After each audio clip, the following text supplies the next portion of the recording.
এবার আমাদের সামনে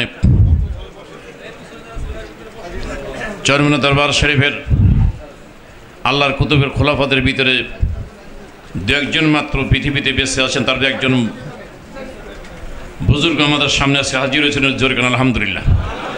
আমরা যারা এখানকার পুরাতন ব্যাস সকলেই ওনাকে জানি, সকলে ওনাকে চিনি, অনেকবার ওনাকে দেখেছি, আরও সামনে দেখব আশা রাখি। এবার আমাদের সামনে জনাব হজরতুল আল্লামা আবুল বাশার সাহেব হুজুর শাহাতুল পিসা হুজুর খান আমাদের সামনে তার মূল্যবান তাকরির পেশ করবেন। আমি মোহতারামকে তার বয়ান রাখার জন্য বিনীত অনুরোধ জানাচ্ছি। আমরা এটা জবাব দিতে হলে তো মানে ভুল বোঝাবুঝি করবেন না। আমি তো হযরত মুর্শিদ কাবলার সাথে 14.5 বছর পর্যন্ত ওতপ্রোতভাবে জড়িত ছিলাম, আর কোনো খলিফা ছিল না। এর আব্বা ওই কলেজ রাজেন্দ্রপুর কলেজের ইকোনমিক্স প্রফেসর ছিলেন, এরকম সেই জিম্মাদারির কারণে সবসময় থাকার সুযোগ হয় নাই। যাই হোক, এখানে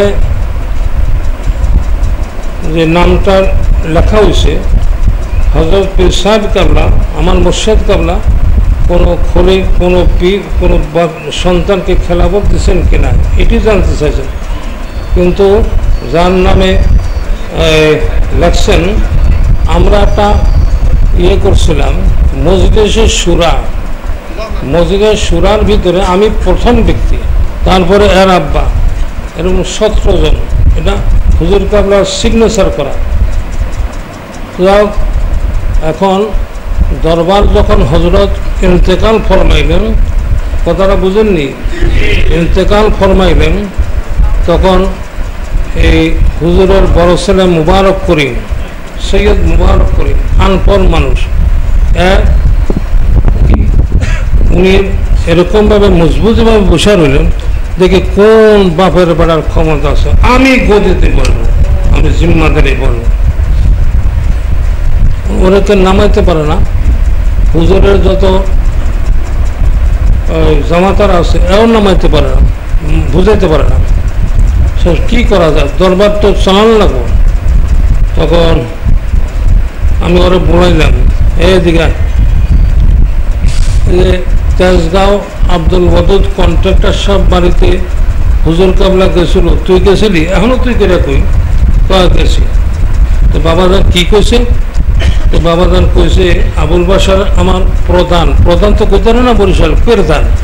আবুল বাশার আমার পেরদান উজির, যদি বাঁচতে যাও চলতে চাও পেরদান উজিরের কথা মতো চলবে কইছে। কাহা কইছে? আমি কি পেরদান উজির আসি না গেছে? কোন আসে? তা আমি একটা পরামর্শ দিয়ে তোলে, কি কর, এই যে আউজাল লাগছে, কে জিম্মাদারি নিবে? তুই যে আউল লাগাইছ, তোরা একটা আমি দৌমিয়া ভাই ওর আব্বা আর আমি বসে একটা পরামর্শ দিলাম, যে একটা ভাব করবি। কী ভাব? যে আমরা সুরার মধ্যে যে বসা আছি সেখানে যাবি, হুজুর কাবলার কবর জিয়ারত করে জোরতে জোরতে হেন যে হাজিরিবি, হাজিরিয়া কবি যে আমি যে একটা দাবি করছিলাম, বাবা যেন কবর জিয়ারত করার পর আমার একটা অন্য ভাব সৃষ্টি হয়েছে। কাজেই সে ভাবের দ্বারা এই হলো যে আমি আমাদের দাবি উঠে নিয়ে গেলাম।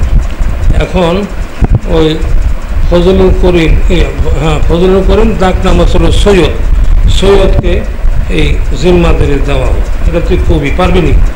তা পারবো যা। এরকম দুজনে বানাইয়া এই ফজলুল করিমকে আমরা মানে বসাইছি আর কি, দুজনে মিলে বানাইছি। তারপরে এরপরে উনি পীর হিসাবে, এটা পরে ওনারা স্বীকার করেন, যেটা বানাইছি স্বীকার করে না। যাই হোক, আমাদের কাম তরিকার বৃহৎ স্বার্থের খাতিরে আমরা করছি। তো কথা হলো এই, মানে ভুল বুঝুক আর না বুঝুক, এটা বোঝা বুঝে। আমি তাল দিয়ে ভাত খাই, আর কুত্তা যদি মনে করে আমি পায়খানা দিয়ে খাই, তাতে কি হলো? আমি তো হক আছি, তা কি কর? দুইজনে আমরা মেহনত করছি, হুজুর কাবলার যে বই আছে একটা, হুজুর কাবলার জীবনের সবচেয়ে তার মধ্যে হুজুর কাবলার যে ওসিয়ত নামা সবচেয়ে নিজের হাতে, ওসিয়তের নামার মধ্যে আমার নাম আছে আর বাবার নাম আছে, সিগনেচার বাবা।